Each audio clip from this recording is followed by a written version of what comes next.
The smoke has cleared, and both Iran and the United States have signaled plans to de-escalate tensions after we killed their top general and they lobbed some missiles into the dirt. We take a look at the key lessons from the best war ever. Then Cardi B fears for her safety in Trump's America, so she's planning on moving to Nigeria. Joy Behar endorses white supremacist Richard Spencer on The View, and Prince Harry quits his own family, proving once again that you should never marry a feminist. Finally, the mailbag, all that and more. I'm Michael Knowles, and this is The Michael Knowles Show.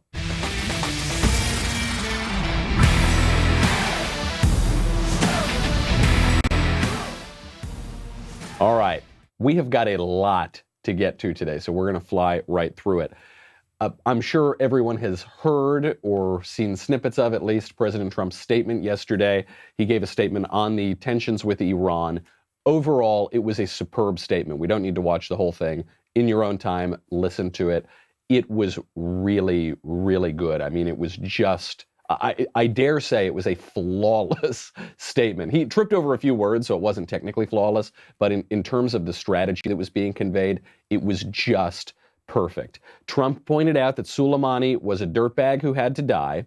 He pointed out that no Americans were injured in the retaliation from Iran.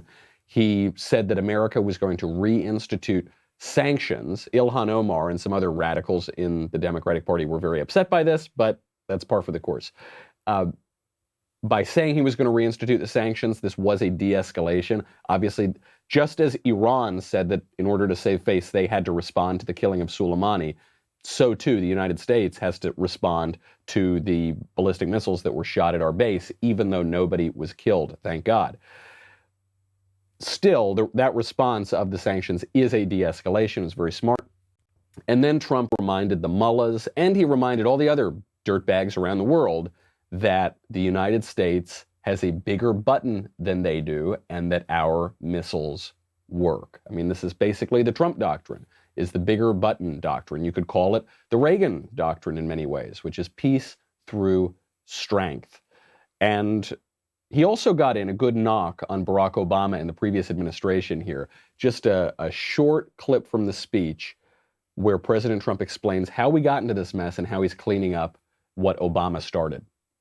Iran's hostilities substantially increased after the foolish Iran nuclear deal was signed in 2013, and they were given $150 billion, not to mention $1.8 billion in cash. Instead of saying thank you to the United States, they chanted death to America. In fact, they chanted death to America the day the agreement was signed. Then Iran went on a terror spree, funded by the money from the deal, and created hell in Yemen, Syria, Lebanon, Afghanistan, and Iraq. The missiles fired last night at us and our allies were paid for with the funds made available by the last administration. Right. The missiles were funded with the money sent over by Barack Obama to Iran. That is a very politically evocative way to look at the situation. It also happens to be correct. People are saying that this is gratuitous, that he didn't need to take the shot at Obama here. Yes, he did. It was one of the most important aspects of the whole statement. Because we have to ask ourselves, how did we get here? How did we get to the precipice of war with Iran? The left is trying to blame Trump. It isn't Trump's fault. The way we got to the precipice of war with Iran is not because we showed some strength and killed their general.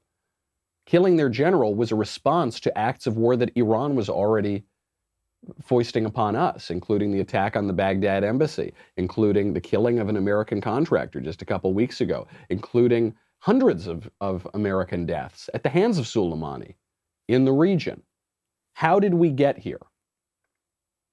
The answer is the feckless policies, in part brought about by Barack Obama. And for those saying that Trump shouldn't blame Obama for everything, Obama blamed Bush for every little thing that happened during his presidency. His completely failed economic recovery, the political obstruction, the wars in the Middle East, many of which he started, Obama started. He would just blame Bush for everything.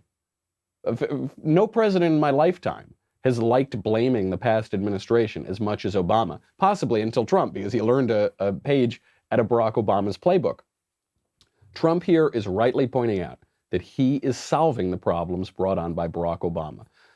And Obama and his administration, by the way, didn't just leave it at blaming Bush and then failing throughout their 8 years. They have been undermining Trump's campaign and then presidency from the very beginning. They spied on him to begin with. They tried to cheat the 2016 election. And then ever since he got into power, they've actually been calling foreign powers. They've been calling Iran to try to undermine Trump's Iran strategy. So Trump comes into office and he says, we're going to rip up that crappy Iran deal and we're going to negotiate our own deal. And John Kerry, Obama's Secretary of State, gets on the phone with Javad Zarif, who's the foreign minister of Iran. And he gets on the phone and he says, Javad, I'm so sorry, honey, monkey, please, lovey-dovey.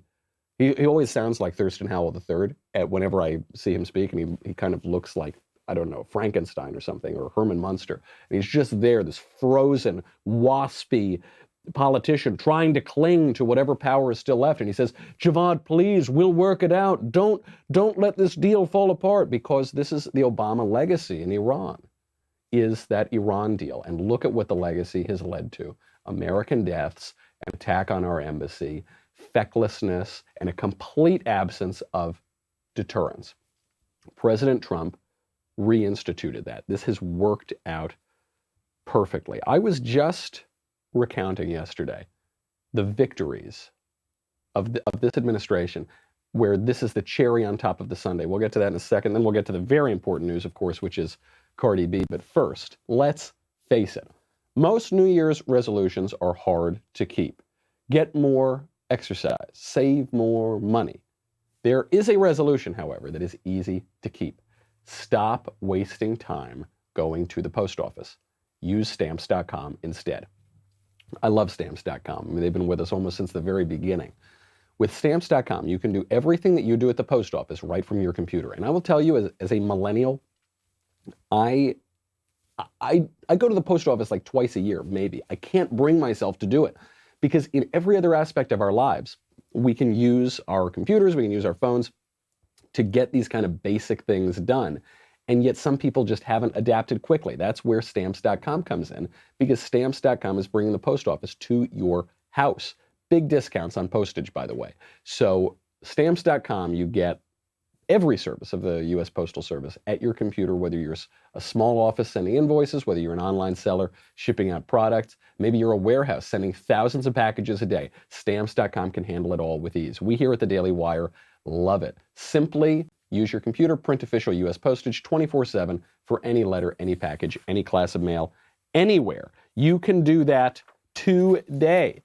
No risk whatsoever. With my promo code Knowles, K-N-O-W-L-E-S, you get a special offer that includes a 4-week trial plus free postage and a digital scale. No long-term commitments or contracts. Go to stamps.com. Then click on the microphone at the top of the homepage and type in Knowles, K-N-O-W-L-E-S. Stamps.com, promo code Knowles, K-N-O-W-L-E-S. Go do it right now. You will thank me later. Stamps.com. Never go to the post office again. After this moment, this precipice on the brink of war, people saying it was World War III, a bunch of ignorant millennials and Zoomers saying that they're going to reinstitute the draft or something. We haven't had the draft in this country in decades. Trump strikes back and causes Iran to blink, causes Iran to back down, and then we de-escalate the tensions. Right now, Javad Zarif, John Kerry's buddy, says that there is not going to be a further response, and Trump is pulling back now. And it looks like we've avoided the war. Or maybe we've already had the war and it was the best war ever because no Americans died in that war. I was going through the math. I thought, booming economy, record low unemployment, record high consumer confidence, manufacturing confidence, the leader of ISIS dead, the top military general in Iran dead, deterrence reinstituted, record deregulation, 187 judges, 2 of whom are on the Supreme Court, solid judges who will have a legacy far longer than the Trump administration. The list goes on and on and on. You have to admit it. We all have to admit it to ourselves, even those who were skeptical of Trump, even those people on the left maybe who hate Trump's character. You have to admit the man is an excellent president. He's doing a great job. The handling of this Iran issue, from the Baghdad embassy attack, before that, the response was, it was flawless. It couldn't possibly have gone any better. No American casualties as we stand up to Iran, as we take out one of the most important men in their country and one of the most important men to global terrorism, and no American casualties as the response to that.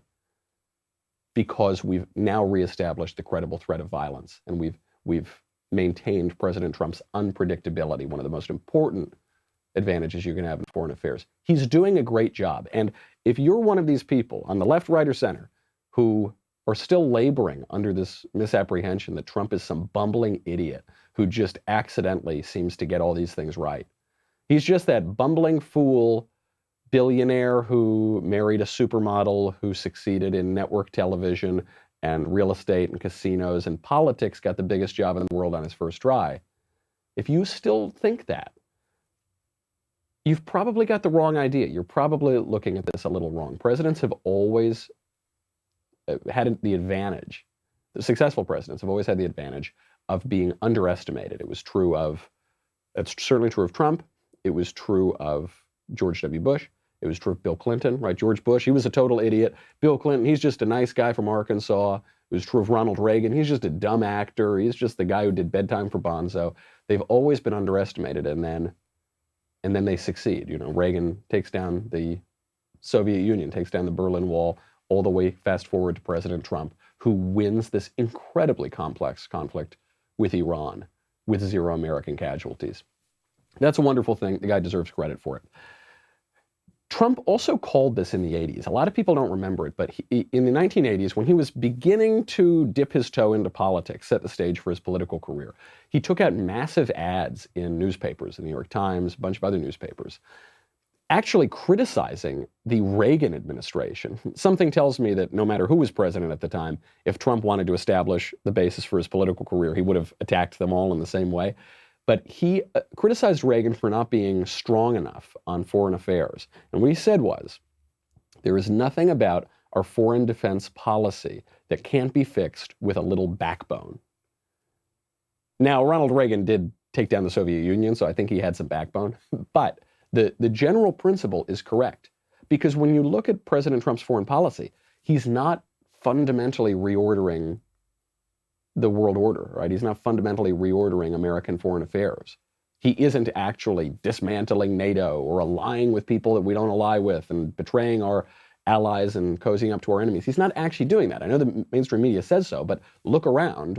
It all basically looks the same. The difference is the backbone. The difference is when you draw a red line, you actually back it up. The difference is deterrence. And it's so simple. I was talking to a friend of mine, very prominent in foreign policy, who said, all these academics, all these intellectuals, they make foreign policy so much more complicated than it should be. Actually, the key to foreign policy is that it's very simple.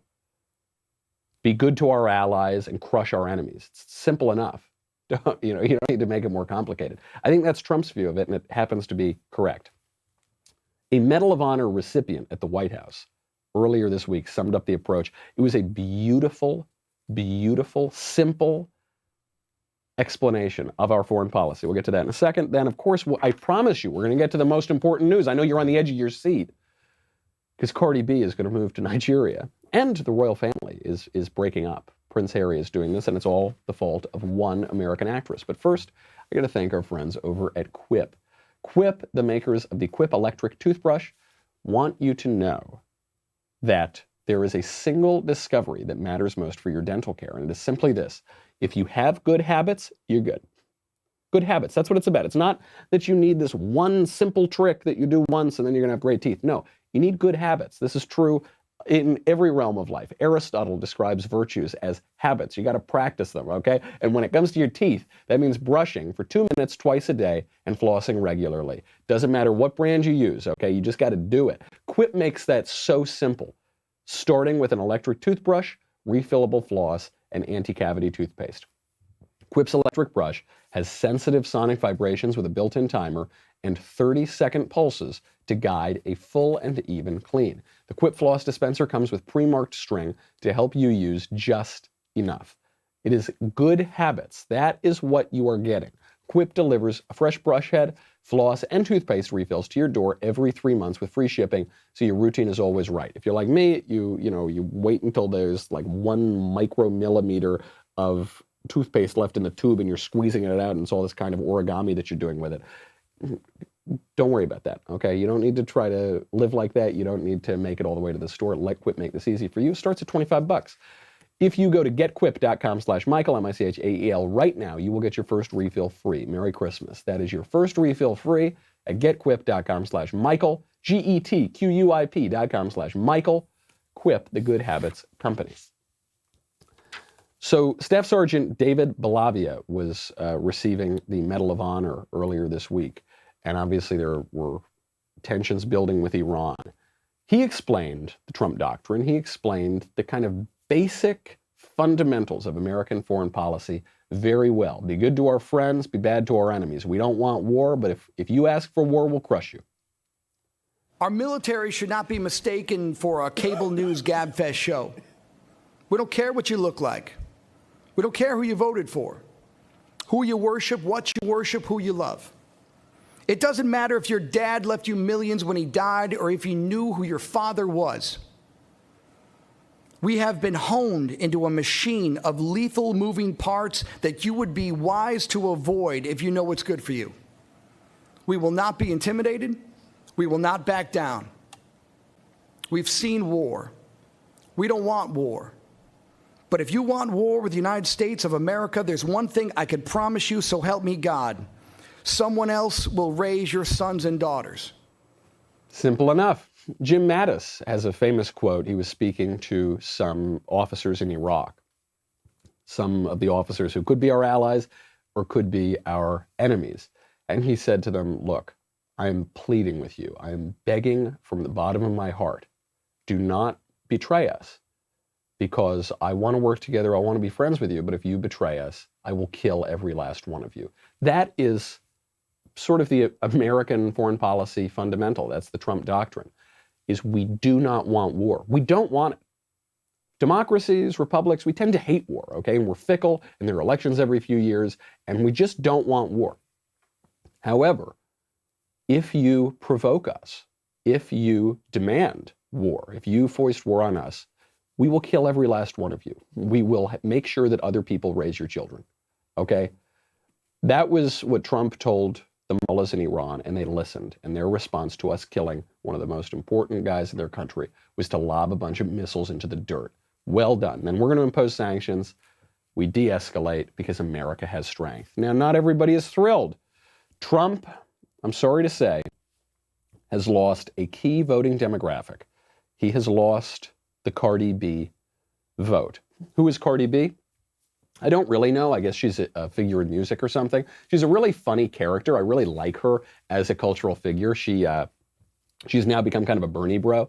But previously, she had this video go out where she realized how much money the federal government was taking out of her paychecks, and she was just irate. It was this beautiful moment because it was like looking almost at a child, at like a 16-year-old kid gets their first paycheck and says, "Wait, where'd all my money go?" And she famously said, "What y'all doing with my mother effing money? I want receipts. I want receipts. What y'all doing with my mother effing money?" So ironically then, because she probably hasn't thought too deeply about politics, she's now become a Bernie bro. Bernie who wants to take all of her money, every last penny. But with regard to Iran, Cardi B just tweets out, "Nah, these memes are effing," and then a few emojis. So like all the memes about World War III, like they're funny and they're sad and they're terrifying. But SHIT ain't no joke, especially being from New York. It's sad this man is putting Americans' lives in danger. Dumbest move Trump did till date. I'm filing for my Nigerian citizenship. So first of all, Trump just staved off war. More Americans were killed by Iran in the weeks before we killed Soleimani than in the whole retaliation after we killed Soleimani. So this idea that American weakness is how you get peace has been disproven, all right? It was disproven 2 days ago. However, I want to get to the Nigerian citizenship part because I don't know that Cardi B has ever Googled Nigeria. Nigeria has 3 times the murder rate of the United States, 50% more crime overall. 27% of women in Nigeria suffer female genital mutilation. 1 in 4 girls and 1 in 10 boys will experience sexual violence before the age of 18. And 31.4% of girls will report that their first sexual encounter was rape. Nigeria is not a safe place. It's not a particularly pleasant place. The United States of America, much safer, much more pleasant. This is what happens. This is the effect of Trump derangement syndrome, okay? This is TDS in action. Is people, especially on the left, get so wrapped up in the eccentricities of Trump, in the quirks of his personality, that they begin to think patently absurd things, like we will be safer in Nigeria than we are in the United States. Look no further for this. You want to see the prime example of Trump derangement syndrome? Look at the ladies on The View. On The View yesterday, Joy Behar, who's kind of the central leftist woman on The View, she literally sits in the center of the table and she's the main leftist there. She was so happy because Richard Spencer, the white supremacist, is furious at Trump that Trump is standing up to Iran. She didn't even think through the implications of her excitement, which is that Joy Behar is now on the same side as Richard Spencer. And they don't just accidentally fall on the same side or coincidentally. They're on the same side of the same policy question for the same policy reasons. Maybe that would cause a rational person to rethink their own views on the policy. Not Joy Behar. She's just so happy that anybody, including a white supremacist, opposes Trump. There was one small thing. You were saying, what's some good news? This is a tiny thing that I noticed. You remember Richard Spencer? He's basically the organizer of Unite the Right, lunatic, the white nationalist group that was marching in Charlottesville. It was all in for Trump. Not anymore. Here's his quote. He tweeted last night, "I deeply regret voting for and promoting Donald Trump in 2016. Oh, my gosh. Wow. I mean, that's big. That's interesting. Do you know why? Well, because Trump, like I said yesterday, right? Trump ran on not invading and not being a warmonger. That's what I'm talking about. I love it, and I love the applause. Because we have some good news. We won another person over to our cause. We're on the same side as Richard Spencer. Woo! Yeah, we're on the same side as that white supremacist guy. Woo! If she had stopped to think about this for 2 seconds, she would say, wait a second. If Richard Spencer opposes Trump, and I oppose Trump, and if Richard Spencer opposes showing strength to Iran, and I oppose showing strength to Iran, that means that I'm on the same side as Richard Spencer. That's probably not a good look. Maybe I should be on the same side as Donald Trump. Uh-oh. Whoops, that's not great. It wasn't just Joy Behar. I would say the key here is obviously the Trump derangement syndrome. The key is taking a moment to think about the implications of your policy views. Okay, I'm not saying that Joy Behar needs to support Trump. I'm saying she needs to stop, take a beat, hold on a second, and realize the implications of what she's saying. Ilhan Omar did exactly the same thing yesterday. Ilhan Omar, member of the Squad, she came out and said, even Trump's sanctions on Iran are unacceptable. We can't sanction Iran because, quote, sanctions are economic warfare. Sanctions cause death and starvation and disease. Sanctions are terrible, right? Okay. What she failed to remember is that a year ago, Ilhan Omar explicitly called for sanctions of Israel. So by admitting that sanctions are economic warfare and they cause death and destruction and mayhem, what she's saying is we can never engage in war with Iran, even if Iran is killing our servicemen to the tune of over 600, even if Iran kills a contractor, an American contractor just a couple weeks ago, even if Iran attacks our embassy, even if Iran lobs ballistic missiles at U.S. bases. We can never engage in that kind of warfare with Iran. Also, let's declare war on Israel. Because why? Why? What did Israel do to us? I have a few suspicions of why Ilhan Omar wants to declare war on Israel. But I'm not even saying she needs to all of a sudden like Israel and hate Iran. I'm just saying if she weren't so warped and so wrapped up by this Trump derangement syndrome, just like Joy Behar, just like most of the American left, she would probably take a moment to think through the implications of what she's saying, and maybe she wouldn't say it. Ideology makes people crazy. You know what else makes people crazy? A specific ideology called feminism, and Prince Harry has just learned that lesson, as has the entire United Kingdom. Pretty breaking news. If we weren't just recovering from the best war ever, if we weren't just cooling off from the brink of tensions with Iran, this would have been the biggest news story of the day. The Duke and Duchess of Sussex, so Prince Harry and his wife, the American actress Meghan Markle, issued a statement yesterday that they are quitting the royal family. I know it seems bizarre to quit your own family, but when you're a royal, the family is the job, and they are quitting both their family and the job of being a royal. The reason they're doing this is to become financially independent, which, if you're reading between the lines, means Meghan Markle wants to be in some movies again. You know, most girls grow up, they say, oh gosh, I just want to be a princess. Oh, I want a Prince Charming to come up and marry me, and then I'll be a princess, right? And that's obviously, Meghan Markle said that. She married a prince. And then she said, actually, I want to be an actress. Nah, it's better to be an actress. Let me tell you something. I've worked in Hollywood, or worked in that particular industry. It would be better to be a royal. I think she's going to come to regret this decision. They wrote, quote, after many months of reflection and internal discussions, we've chosen to make a transition this year in starting to carve out a progressive new role within this institution. We intend to step back as senior members of the royal family and work to become financially independent while continuing to fully support Her Majesty the Queen. It is with your encouragement, particularly over the last few years, that we feel prepared to make this adjustment.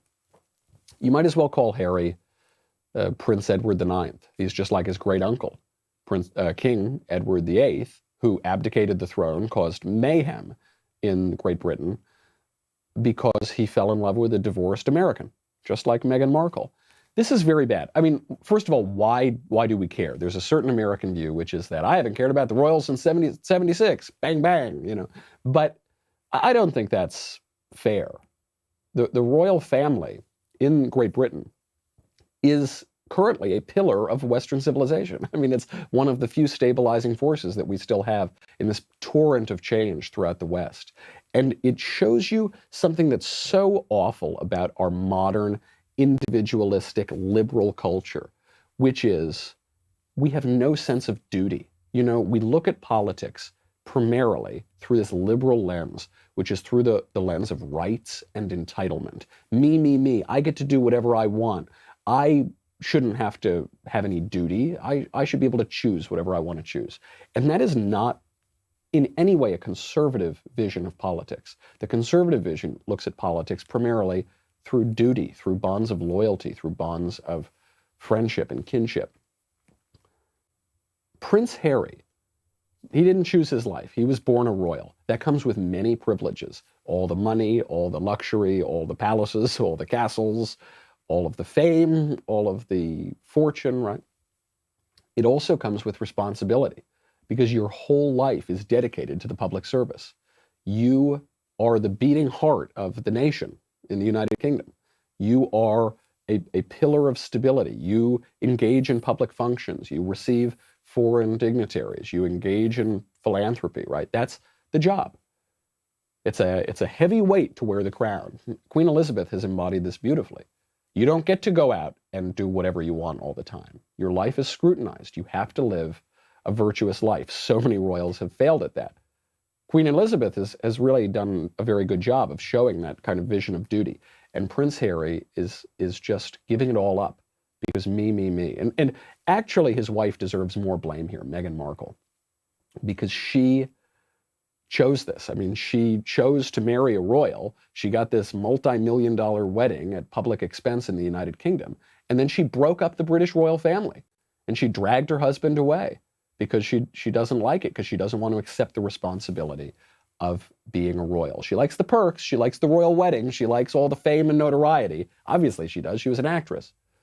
But she doesn't like the duty, the responsibility, the idea that you have to serve somebody else, and now your life is no longer just your own choices. I mean, I know a lot of actors and actresses, a lot of people in show business. They tend to be selfish people. That's just the way this industry works. You can't be selfish if you want to be a good royal. And it just teaches you this lesson, one of the most important lessons for anyone writing into the mailbag, which is never marry a feminist. Just don't do it. Don't marry a male feminist, don't marry a female feminist. It's a bad ideology. And it's a bad ideology in part because it views politics primarily through the lens of rights and entitlement and me, and I get whatever I want, regardless of certain biological facts and regardless of the sort of social facts that we see in the royal family. We have a role to play. Men have a role to play, women have a role to play. The prince has a role to play, the princess has a role to play.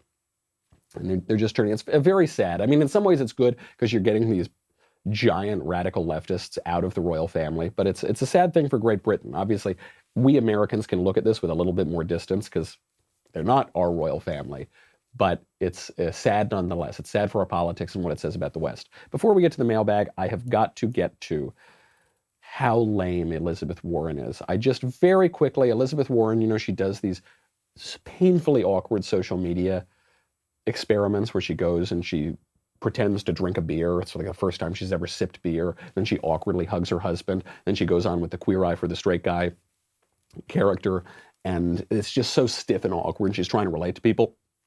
She just outdid herself.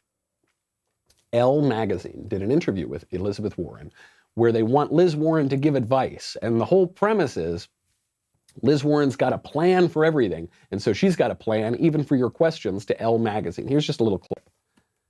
Hi, I'm Elizabeth Warren, and I'm running for President of the United States. I'm here with Elle to solve your problems, because if you haven't heard, I have a plan for that. Blah. Oh my gosh, how weak and lame and awkward. So look, that's par for the course. That's how all these go. She gets asked these questions. A woman says, hey, this guy that I'm dating, he's not texting me back. What should I do? She says, dump the guy. And she says, another person writes in and says, hey, I want to get a dog. My roommate doesn't want a dog. Who cares? Could you imagine if Trump did this? It'd be so pathetic. This is so pathetic. Elizabeth Warren is a Harvard professor.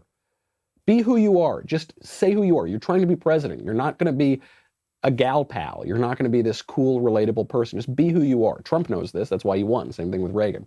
Anyway, they ask her all these questions. And she gives these individual answers. But when she tweeted out the link, she brought them all together as though it were just one question and one answer.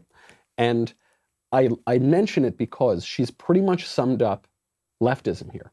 The tweet says, you deserve better. Dump the guy who ghosted you, convince the roommate to let you adopt a dog, and I'll take care of you by canceling your student loan debt. That's it. That's leftism. Dump your boyfriend, don't get married, stay alone forever, get a dog, that's fine, and just rely on me, the state. Me, I'll give you money, I'm your best friend. Obama did this during the 2012 campaign. He had The Life of Julia, cradle to grave. It was an explanation of how the government will take care of you and you don't need anybody else. At no point in The Life of Julia does she fall in love or get married or start a family or get involved in her community. No, the only meaningful relationship she has is with the state. And that's what Elizabeth Warren wants you to have too. And that is not only lame and awkward and stiff and creepy, it's also politically disastrous. It would be disastrous for our politics. It would be disastrous for our spirits and our own humanity. That's Liz Warren. All right, we'll get to the mailbag so that I can give you the real answers that Liz Warren did not give you. Liz Warren has a plan for that. I don't, but I'll just give you a straight answer. So come on back for the mailbag. Go to dailywire.com. You know what you get. Me, Ben, Drew, Matt, you get Another Kingdom. You get the Leftist Tears Tumblr, most importantly. And you get to ask questions in the mailbag, which is coming up in just a second.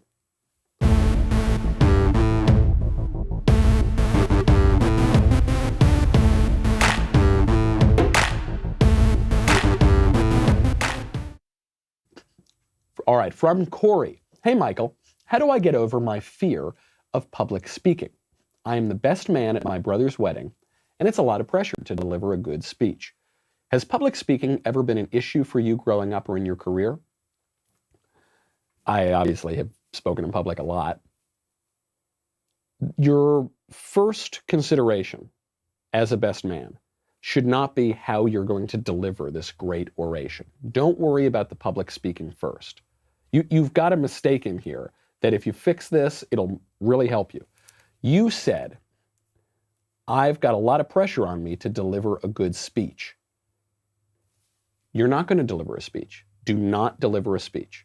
You are a best man. You are delivering a toast. A speech is the Gettysburg Address. A speech is Pericles' funeral oration.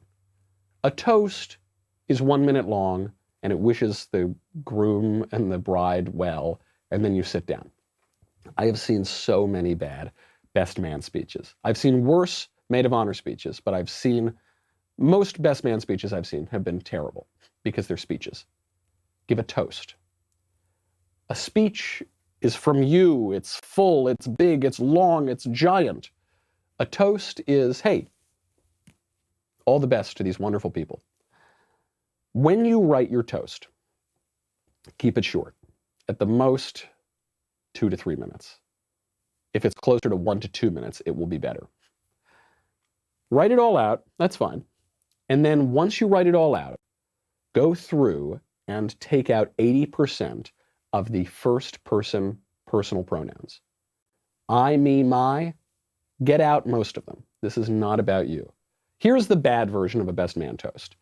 Hey, all right, hey buddy. So you remember, look, I've known Johnny for about 10 years now. And the one thing I noticed about Johnny, the thing that Johnny really meant to me is we would go out drinking a lot in college, make a lot of mistakes. You remember all those girls you dragged home? I actually didn't even think you'd settle for a good girl, but you did. You did. You know I love you, Jenny. Anyway, look, you're great and you just mean so much to me and I want the best for you and I think we're still going to have fun. So anyway, happy wedding. Now, that's the kind of typical best man speech. The typical maid of honor speech is even worse because it's like, the typical maid of honor speech is something like this. Hey, Jenny, you remember when the Phi Beta Sigma girls would go out? Yeah, well, look, John, when you marry one Phi Beta Sigma girl, you marry all the Phi Beta Sigma girls. Anyway, you're my best friend. I love you so much. I really think this is so great. And I really loved when we hung out. And I really love being here. And I, me, my. And it becomes a George Harrison song. Don't do that. Very simple. Why were you chosen to be the best man? Because this couple loves you. You have a wonderful relationship with them. There is some real intimacy there. So you have some insight into them. Make the toast about them. Do not get digs in. We all, because we feel awkward in these toasts, we want to kind of rib them and jazz them because that's the way that especially men relate to one another. Don't do it. Don't. It just always looks lame and petty, and people on their wedding day want nice things. They want beauty, they want love around them, they want gratitude. Just do that. If you keep it simple, if you make it about the couple, if you make it a genuine toast, if you make it a genuine honor of the couple, and if you get yourself mostly out of it, you will give a best man toast better than 99.9% of them. From Nicholas. Dear renowned and austere religious podcaster, Dr. Kofefe, thank you for using my title. And Slayer of Libs, Michael Knowles, thank you for using my other title. I have an issue. In the last year, I've fallen madly in love with a fantastic young woman. The issue with that is that dating and marriage isn't in her life plan of joining the Navy and working for the CIA and or some such things that are over my head. My grand plan is trucking. She is one of my best friends, and I don't want to ruin that friendship by telling her how I feel. Should I remain content in having an amazing friend or go for broke and lay it on the table? You don't have a friend at the moment. I mean, yes, you hang out and you spend time together. What you really have is a love interest. She might have a friend, but you have a love interest. So get that out of your head of, well, maybe we'll just remain platonic friends and that's fine. No. You're both single people. You obviously, you say you're falling madly in love with her. So that's no longer a possibility. You've only got one life, guys, so go get the girl. Now, if you have completely different visions of your lives, one of you is going to have to change that vision. So if you were to get married and she's going to go join the Navy, then you're going to have to be able to move around with her, and you'll be a sort of military husband. If you're going to get married, you want to be a trucker, and you're just dead set on being a trucker, and that's not going to work if she's moving around all the time, then she's going to have to give up what she wants. There's going to have to be some kind of give here. But if she's really the love of your life, as you seem to think that she is, then try to win her over. Now, when you try to win her over, don't be weird and sappy about it, okay? This is a mistake that especially young guys make all the time, because really, when they're pursuing a woman, they're making it all about themselves. Don't make it about themselves. Make it about the woman. Be crafty here. You've got to be innocent as a dove and wise as a serpent. So instead of going out and saying, oh, Jenny, I just love you so much, and I'm sorry I have to spill my guts here. Please, you're all I think about, you're all I dream about. No, don't. Any woman is going to say, like, gross, get out of here. But you could say, hey, let's go get a drink this weekend. You know, when you go get a drink, you say, hey, it's a lovely dress you're wearing. Oh, thanks, Johnny. Yeah, no problem, Jenny. Yeah, it's really, look at that. Well, anyway, okay. We'll have another round, please. Okay, so what are you thinking about this summer? What are you thinking about your career? What are you thinking about this? Engage with her, get her thoughts on what she's interested in, and then make it clear, slowly and deliberately and confidently, that you like her. Present yourself as a man that she would fall in love with too. And all that requires is a little bit of confidence, a little bit of directness, and a little seriousness. Serious in purpose and light and funny in conversation. Now, I have seen very ugly guys with no prospects, guys who aren't that smart. I mean, guys that you would say on paper, not the best catch, end up with very beautiful women, very great women. Confidence is the key. All right, seriously, that confidence and seriousness, taking her seriously and having a little levity and a little humor in the conversation. Go for it. Go. Kiss the girl. Come on. From Golda. Dear Mr. Knowles, can men and women just be friends without developing romantic feelings toward the other? Thank you for all that you do. Yes, of course they can. I got plenty of female friends, and I hope that my female friends have a male friend in me and other people. However, there are parameters here. There are some limitations. So two married people, a married man and a married woman, can be friends with one another, right? There's no prospect. And you have to not be willing to cheat on your spouse. So there's no prospect of any romantic involvement. Those kind of people can be friends. Or a man can be friends with a woman that he doesn't find attractive, or vice versa. A woman can be friends with a man that she doesn't find attractive. Though that can get dicey, because if you're both single, then there might be some unrequited feelings here or there. It can happen. It is not the rule, because men and women are made to be attracted to one another, but it certainly can happen. And, you know, some of my great friends of my life are women, and so you should embrace that when you can, but be careful, because you don't want to find yourself in a bad situation where there's unrequited love or you're cheating on your spouse or something like that. From Blake, dear master of Daily Wire's intrigue and force, I was wondering if there were any ways we could convince the left to support our efforts to sanction Iran. Do you know of any laws in Iran that limit the rights of LGBTQ citizens? Maybe Iran has some strict gendered bathroom rules or something that they've concealed from the left. Surely if we can only uncover laws like that, we could find some common ground. Thanks. No, it doesn't matter. They know that. They know that they push gays off of roofs in Iran and throughout the Muslim world. They know that. It's not that they love Iran. It's not that they love these sort of countries and cultures that fundamentally disagree with their own ideology. It's that they hate the West. It's that leftism or progressivism is essentially an attack on Western tradition. It's progressivism, right? They're trying to run away from the tradition that we currently have. So anybody who opposes that Western tradition, they are going to cozy up to. The enemy of my enemy is my friend, and there's no Iranian law you're going to find that is going to change that. From Nick, dear austere religious podcaster, aka the Michael Knowles, who would win in a fight between you, Ben Shapiro, Andrew Klavan, Matt Walsh, and the God King? The rules would be the only weapons allowed would be tumblers and the published books of whoever wields them. Also, mandatory ad breaks every 5 minutes for ZipRecruiter. Who would win? That last part is what throws me off, because if it were just the published books of whoever wields them, then obviously I would win, because I believe my best-selling blank magnum opus Reasons to Vote for Democrats, A Comprehensive Guide, has outsold all of those guys with their books with words. So I would win in that case. However, once you add in the ZipRecruiter ads, then it just becomes a fight between Ben and Jeremy, because Ben and Jeremy can wield the ZipRecruiter to fire me and hire somebody else to take my show. So that's the trick there. And then Ben and Jeremy would have to duke it out. And I don't want to get into predicting who wins that. All right, one more question. From Michael, because I like that name.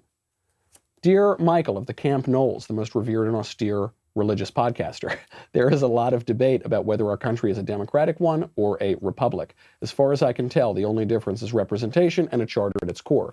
Can you please explain what the difference is between a democratic country and a republic? Thanks in advance. Yes, it is in many ways a question of degree. A direct democracy is where every citizen is participating directly in the lawmaking process. An indirect democracy veering toward what we would call a republic is when we elect representatives to make our laws for us and to govern ourselves for us. The trouble that has happened in our country is that our founders set up a republic, but over time, it has become much closer to a democracy. This is the natural inclination of representative governments. This is the natural inclination of rule by the people. Our founders knew this, and our founders feared this. And we've made democracy into a byword for good, or wonderful, or the way things should be. And so anytime something gets more democratic, we all cheer it on. But there are perils of democracy. You know, in a democracy, you don't have constitutional protections. In a pure democracy, it's just the will of the majority. That's all that matters. And it runs roughshod over the rights of minorities, and certainly over the rights of the smallest minority of all, which is the individual. We have become more democratic over time. It's in the nature of these representative governments. It probably means that all things must die, even including this wonderful experiment in government that we have. But we can try to protect it today by preserving that republic, by keeping what Benjamin Franklin is reported to have said at the Constitutional Convention, a republic if you can keep it, right? By preserving those institutions. And that means thinking a little more seriously about our politics than, woo, democracy now, everybody gets exactly the same thing all the time, woo, like pretty much Liz Warren dancing around to music and to empty slogans such as that. It's on us. We have to do our best to educate our fellow citizens, and we got to preserve it at the ballot box. That's our show. I'm Michael Knowles. This is the Michael Knowles Show.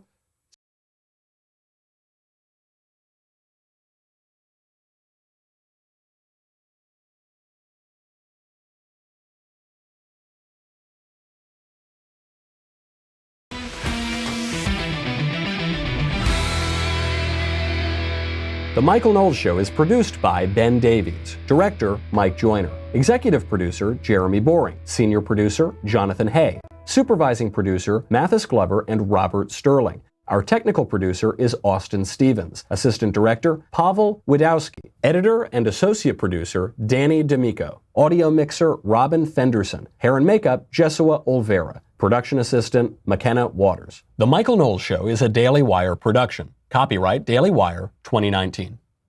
On the Matt Walsh Show, we're not just discussing politics. We're talking culture, faith, family, all of the things that are really important to you. So come join the conversation.